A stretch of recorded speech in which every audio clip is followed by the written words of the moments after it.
Welcome, everyone. You're listening to the ImPerfect Podcast. I'm Kathy. And I'm Kennedy. Join us on this week's episode as we discuss intriguing topics and people of interest that will inspire us to explore all of the unique pieces of ourselves. We are all imperfectly perfect.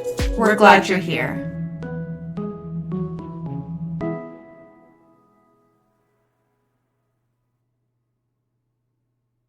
Hello, and welcome back to another episode of the ImPerfect Podcast. I am personally very excited for us to be interviewing Chris, owner and creator of Loopy Wool today, because I have a specific interest in this line of creative work because I love to crochet. Chris grew up in Salisbury, New Brunswick on a dairy farm, and she and her family have actually run a number of businesses over the years, including her great-grandfather, Fred Colpitts, who contributed to the popularity of the silver fox and its importance here in Salisbury, New Brunswick.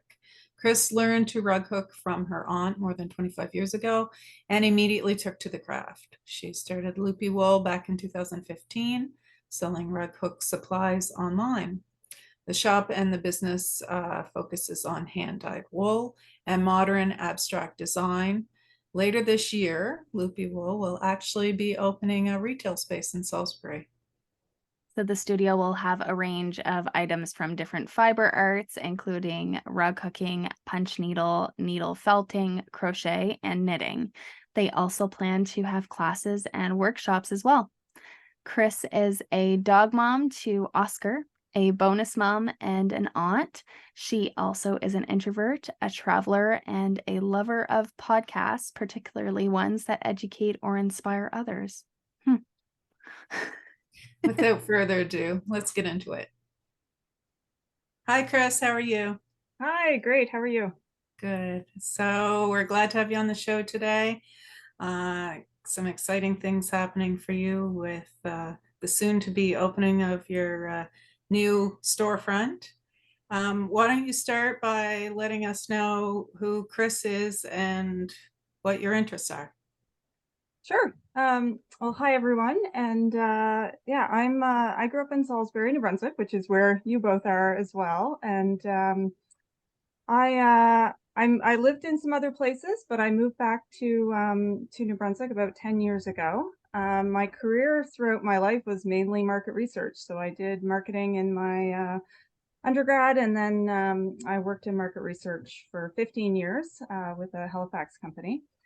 So a bit of a marketing background, but I've always loved rug hooking. So I learned, it seems hard to believe that it's been 25 years, but I learned 25 years ago. It was a Christmas break during university, and my aunt, who is a prolific rug hooker, and she actually learned rug hooking from her great aunt. In the 70s, my grandmother and my great aunt took a class in Riverview for rug hooking, and then my great aunt continued rug hooking. She taught my aunt. I was home for Christmas and my aunt taught me. And honestly, it was the first time I ever felt artistic. Up until then, I just had I didn't do well in art class. I couldn't paint. I couldn't draw. I never felt like there was that side of me. And there was just something about the relaxation and the rhythm of rug hooking, and it felt really easy. And I immediately started working on projects. My aunt was amazing at sending me wool while I was at university, so I could keep creating. And I did that throughout my 20s and my 30s, and I would often design my own rugs, and without a lot of planning. I'm not great at planning those types of things ahead of time. And a few years ago, I think I was just in a bit of a rut, and I had difficulty, I guess, finding some of the things rug hooking related that really appealed to me. And that's what prompted me to start Loopy Wool. So I was in my basement. I started with a wall of products and kits, and then I started dyeing more wool in my kitchen and making patterns and going to shows. I went to a number of shows over the years and talking to people about rug hooking, and it just really, it grew and grew, but it was only during COVID that it really started to be something that I would consider wanting to do a retail space. I was always pretty happy being online. As you mentioned, I'm an introvert, so that kind of online really worked well for me. But in the last couple of years, I had started to explore opening a retail space, and now it's happening. I can look out the window and see my building being constructed right now. Wow. Oh, so you're like right across the street-ish. Oh, that's Yeah. cool. Yeah, and it's That's going up neat. really cool. It's going up really quick. Because I know I had just seen the plot and the sign had been put up, and then suddenly I went up the road the other day and it was like half up. So that's crazy. Did you ever imagine that you were gonna have a storefront like that? Never. Definitely not. Yeah. So do you plan to it'll just be you in there, or do you plan to have some staff as well as time progresses, or I'm definitely going to hire staff. Yeah. I've been struggling to do it all myself, and I have my bonus kids and my nieces and nephews all help, and my husband helps, but I need an actual team of people for what I have planned. That's Wow. really cool. Well, and you I had need to. mentioned oh, sorry, go ahead, Mom. No, I interrupted you. You go I, ahead. I was just gonna say I think it's really cool that you're doing workshops as well, because a lot of times what tends to deter people is just the fear of I don't even know where to start. And that was definitely where I was at with crochet until a friend had actually shown me how to do it. So it's just the initial fear. And then once you learn how to do it, you're kind of off to the races. So that's kind of cool that you're going to offer that eventually. And that's one of the main questions I get when I do a show is, will you offer classes? Because that's how you can look at a video, but to actually have someone show you and walk you through it, Yeah. that's what people are looking for. Mm-hmm. So neat. I wanted to know about the name. Is there a story behind it? It's funny. It took me several months to come up with that name because Yeah. I knew the kind of vibe I was going for, and I wanted it to be unique. And then there's all those business considerations about the domain name being available and that type of Right. thing. Right. And certainly the word loop is used a lot in rug hooking. So there are a number of businesses that use loop. And then I don't know, there was just one day where loopy came to me and it kind of felt quirky and a little, you know, I don't know. It was as soon as it occurred to me, that was it. And everything was available business wise. So it worked out. I think think it's it's super, perfect. yeah, it's super cute. Yeah. And picking business names are definitely a hard thing to go through. People think it's just like, oh, well, just name it whatever you want. With the podcast, that was hard for us. And especially between two people, you know, you go back and forth, and I don't like that one. Well, I like this one, and why don't you like that one?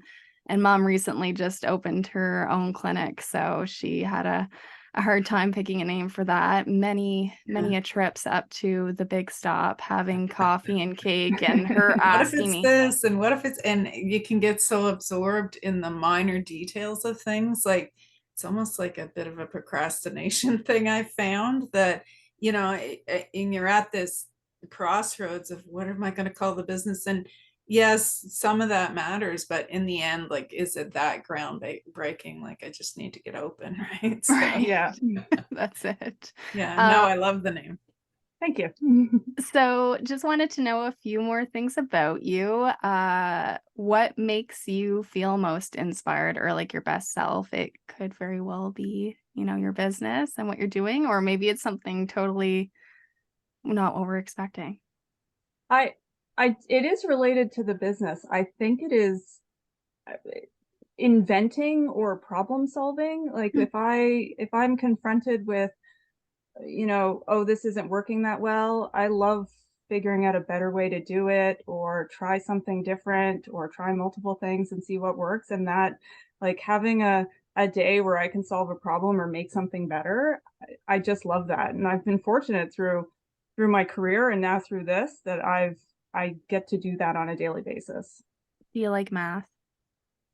I do. I'm a little nerdy that way. Okay. I I was, because the way you were explaining that, I was like, that's me 110%. And I love math. So, okay.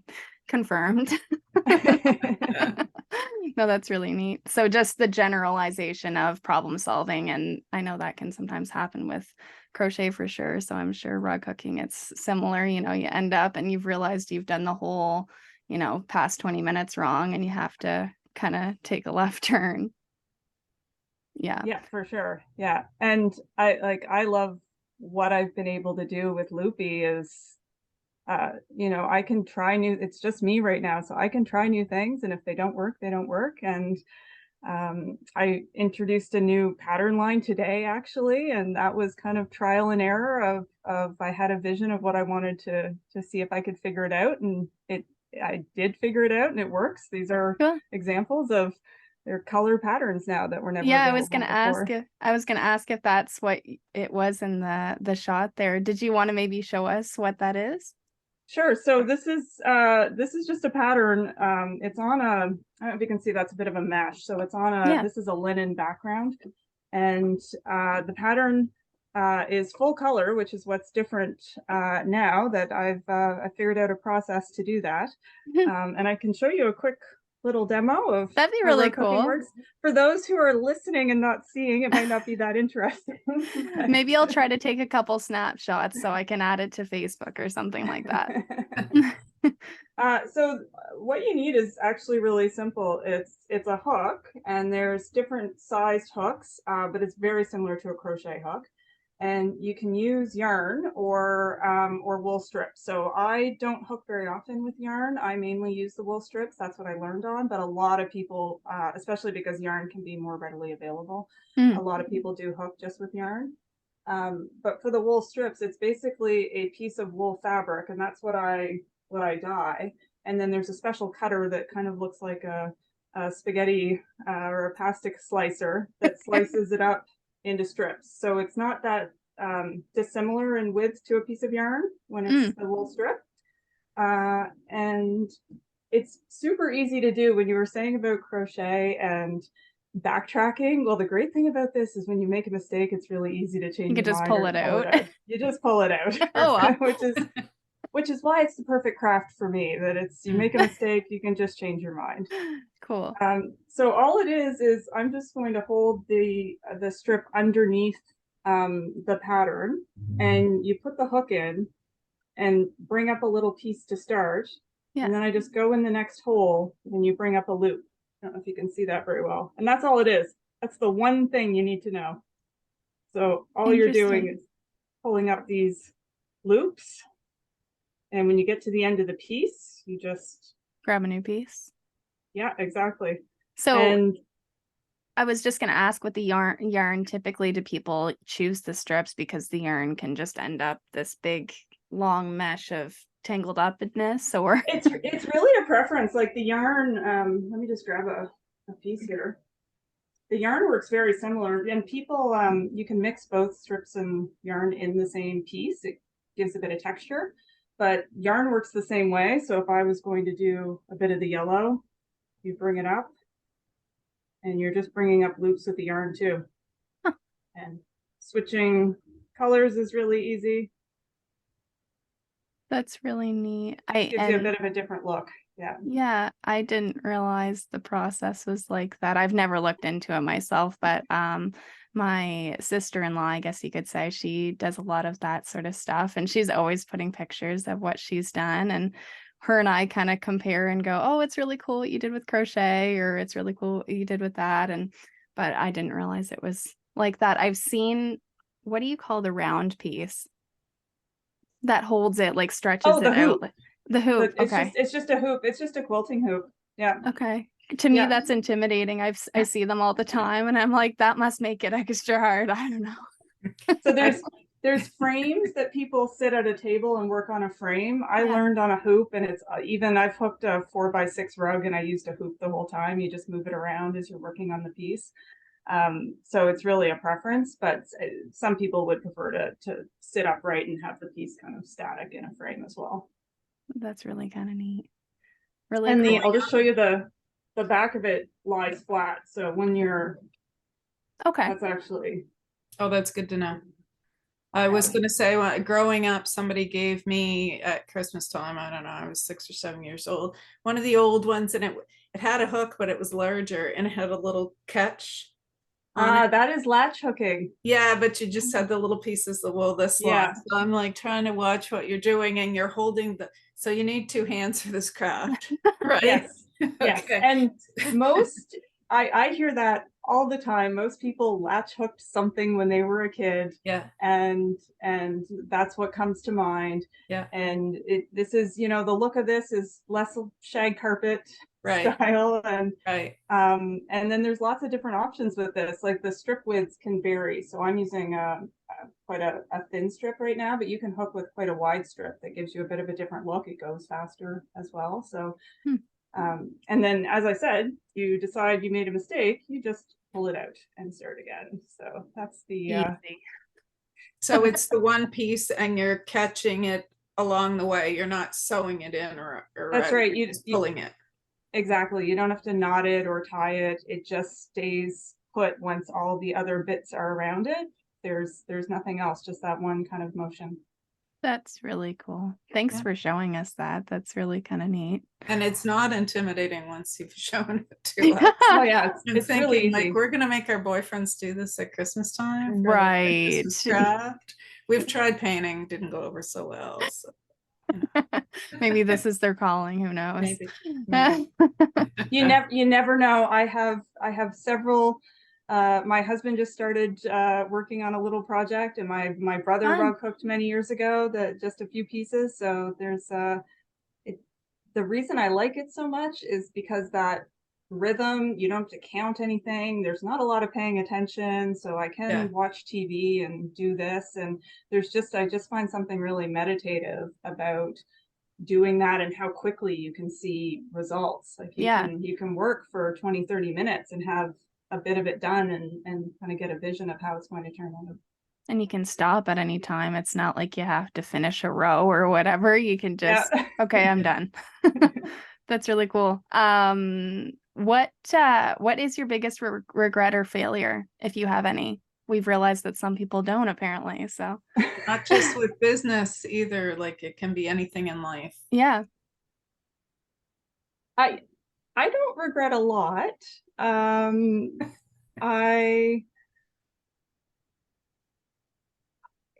think I would say the failures that come to mind are business related. The business is failing. Like you constantly try things that don't work or that never sell or that people don't like. And so I feel like there's an element of failure throughout running a business. But I wouldn't actually consider that there's things that I regret. I don't know if that's no, that's totally fine. But you're right about the failures, and it's fair to say that we often make failures to figure out what the next best move is. But it's just, I said if you have any, because Mom and I, before we started the podcast, we always thought everybody had those because we both have regrets, but we've realized that a lot of people don't, and they just go, oh, well, that's just the way it is, and we're going to move forward. So it's commendable, that's for sure. Yeah. So I want to ask you, what do you want to be when you grow up? This is it. I love that. I worked for this company for 15 years and I loved it, and I very much enjoyed my time there, but I was meant to be an entrepreneur. Now that I'm doing it, the things about your day is your own, and your mistakes are yours, but your successes are yours. And I love the freedom of being able to plan my day out, how I'm feeling that day or how it suits me. I love helping people and showing them this craft that maybe they've never seen before. And this is really what I want to be. That's awesome. That's exciting for you too. And it's cool that you live right across the street. And I was going to say earlier, I just totally forgot. First impression is it's such a niche market. But your location is prime location. So I'm really excited for you. And I mean, you're within close proximity to me, so I'm definitely going to stop in. But your location is such a good spot that I think you are just going to be so busy. Yeah. I'm excited. It was really exciting to pick Salisbury for that Yeah. you know, that it is my hometown where I grew up, but that I was able to have a property that's so close to the highway. Yeah. Also, I'll just let you know, I live in Moncton. I don't live in Salisbury, but I'm in there's a temporary space right now on the lot, which is where my workshop is right now. So that's Oh, where I okay. am right Gotcha. now. Yeah. That's really cool. Don't Yeah. come knocking at the door. Yeah. It's okay.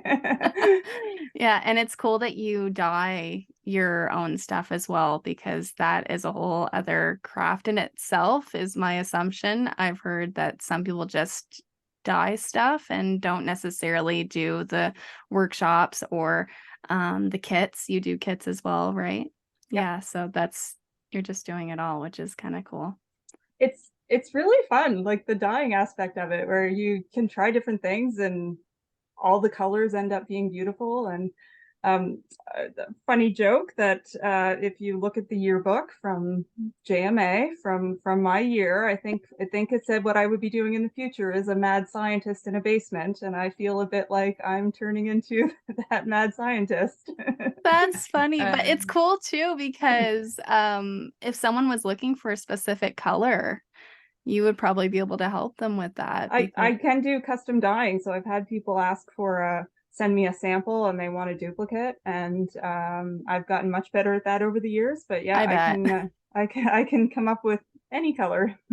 I'm just sitting here thinking, like, what a completely different world that I didn't even know existed.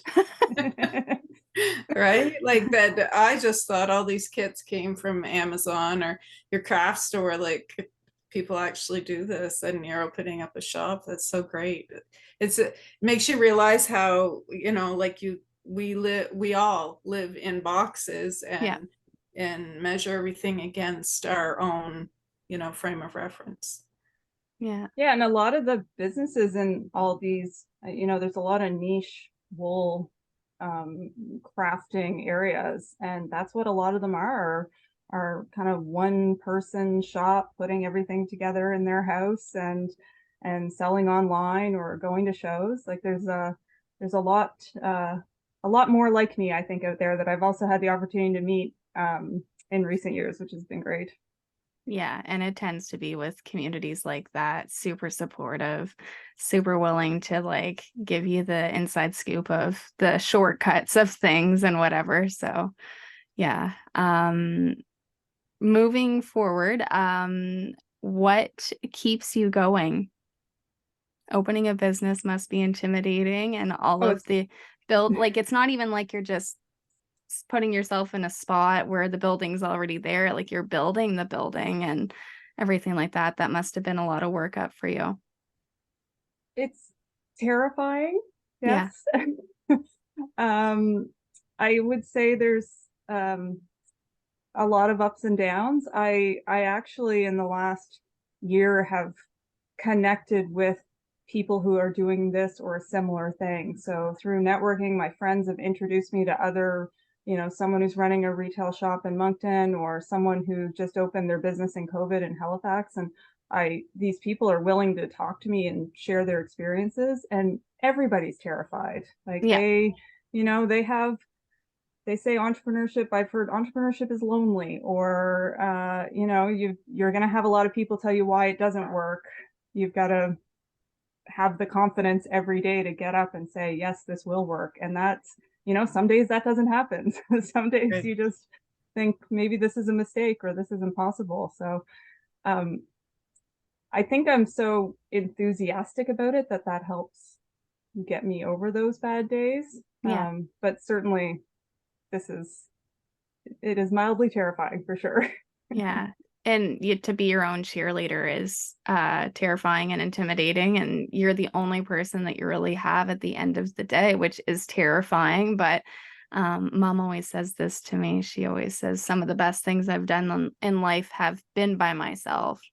So to have your own business and to open something on your own, even though, like you said, it's scary and intimidating, like eventually, like 5 years from now, you'll be like, oh, that was old news. Like, Yes. I should have done that way sooner or whatever. It's the same with the podcast for us. And I keep referring back to that because it's so relatable, because it took us, we talked in 2020 about starting a podcast. We didn't buy the equipment till 2021, and we didn't record until 2022. So Wow. it took us so long to get over ourselves and to just go, you know what, screw it. Let's just do it and let's see what happens. And it's just for fun, us, like we're not Yeah. even trying to make a buck. So when you're fronting for a location and a build and all those things, yeah, definitely. It took us 3 years to get off the ground, just, as a hobby. So yeah, right. But what you're doing is terrifying. You're putting yourself out there every week to, Yeah. I'm very impressed that Not as bad as it used to be. It was awful in the beginning for me, but Kennedy's like, Mom, stop, It's hard to get Yeah. over yourself. And I mean, I can put a front on, but I mean, I'm still terrified to do things with the podcast as is, but Mom was just more forthcoming, I think, with, being fearful about You're good. talking publicly. Well, A and good team. Yeah. you had so much other experience. Like I was never in the spotlight and you were some. So that was a real change for me. Mhm. And the whole technology thing and me not being, spring chicken and all. That's a little intimidating, but it's been good for growth. Yeah. I think she does a good job. Oh yeah, you guys are great. Well, Chris, why don't you tell us what the most important thing that you've learned in life so far is? Oh, it's very related to what we just talked about, and I would say I work on it on a daily basis, and it's not taking myself too seriously. So it's I'm better at it than I was years ago, but it's still, I know I have to get better at it even still, because this business will be putting myself out there to a degree that I've never experienced before. And you need a thick skin to do that. And I think the way to do that is laugh. And I just have to be a little bit better, I think, at not taking myself seriously. Yeah, well, our limitations are only as far as we put them, right? So we often underestimate what we're able to do. And then it's like I said, in 5 years' time, you'll be like, oh, pish posh, it was whatever. I'm super excited for you. I'm excited to see what the shop looks like and stuff. It's going to be really cool. Yeah. That's awesome. Do you have an open date yet, or you don't want to announce that? I don't have an exact date yet. I'm optimistic that it will be ready to go when I want it to be ready to go, and I'm hoping that by mid-November I'll be able to have a grand opening. Wow. Fun, right before Christmas. Yeah. Perfect timing. Yeah. Perfect time to buy my boyfriend a kit and a workshop. Excellent. Just one last question for you, Chris. What makes you imperfect? So I expected this question, and I actually, I think the introvert in me gave this a lot of thought. And I have a little story related to this. When I was in my mid-20s, I did an MBA program, and in the first week of class, the professor was standing up in front of 75 MBA students, and he said, "How many of you are firstborn or only children?" And 90% of the room put their hand up. I'm a middle child. Wow. I immediately thought, oh my God, I don't belong here. And I think that an introvert, I struggled a lot in business school for that reason, because I was not as comfortable, I think, doing some things that I felt like came easy or was more natural to my colleagues. And I can see that now on reflection. Wouldn't have been great in that moment if I had thought, oh, I bring a different perspective. But I didn't. I felt, that imposter syndrome and that I'm going to stand out in some way. So I see now that what I considered to be maybe an imperfection or a difference at that time was was probably one of my strengths. And Yeah. I can reflect on that now. And that still happens in life. But with some hindsight, I think I can kind of reshape how I see those types of situations. So even though that was what I deemed to be imperfect at one point, it's not so much anymore. Boom, mic drop moment right there. Great answer. That was good. Yeah. I don't even know what to say to follow that, but yeah, that's really cool. And how you said you've put a lot of thought into it and you've reverted it back to when you were younger. But it's a good, almost metaphorical scenario. So really cool. Appreciate that answer. Thank Why you. don't you tell everybody where they can find you online, Chris, if they're interested in what you're doing and want to look you up? And maybe Sure, your physical location too, once it comes to be. Sure. The website's loopywool.com. And I'm on Facebook, Loopy Wool Supply, and Instagram, Loopy Wool Supplies. And the address is on the Fredericton Road. The easiest way, and how I will be describing it to people, is it's 2 doors down from the Green Pig towards Salisbury. So you will be able to see the sign when you're coming towards the Green Pig. And so just about a minute off the highway in Salisbury. Really cool. And there is a giveaway as well, but we'll put all of that. Oh, if you wanted to show something, that's fine too. Oh, okay, cool. Because I was going to say we can just put the post on social media and whatnot, but you can explain what it is if you'd like. Sure. So it's a complete rug hooking kit. It's got everything in there, a hoop and a hook, the backing, the cut wool strips, instructions. And I hadn't, up until this earlier today, I wasn't sure which kit I was going to do, but I'm actually going to make this sunflower into a kit. So it's going to be the sunflower kit. It'll be brand new. It's not available yet. I want to win it. We've had all these good things lately, and I'm like, I want to win it. I'm gonna get like a fake profile. Right? I was just thinking maybe I could get like Eric to enter the contest for me. I don't know.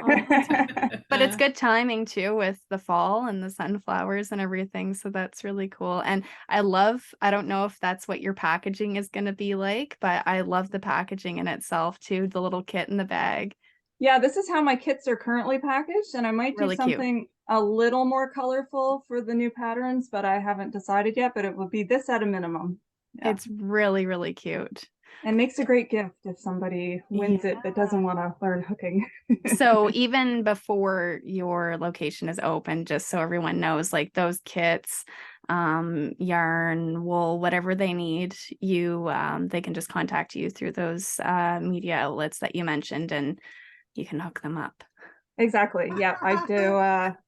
The online shop, I'm on Etsy as well, but the online shop has basically everything that I offer right now. Perfect. Good.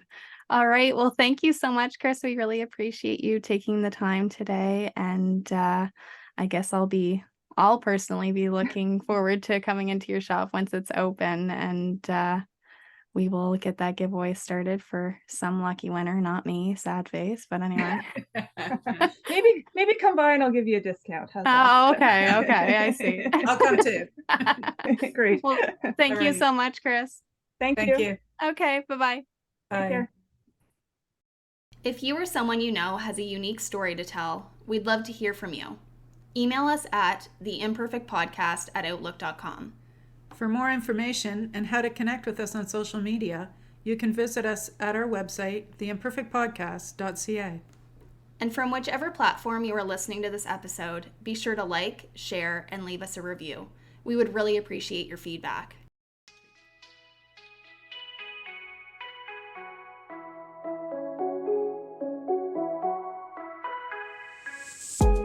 Thank you so much for listening to today's episode. We look forward to hearing your feedback and seeing you all find that extra joy and embrace your own imperfect. See you next week.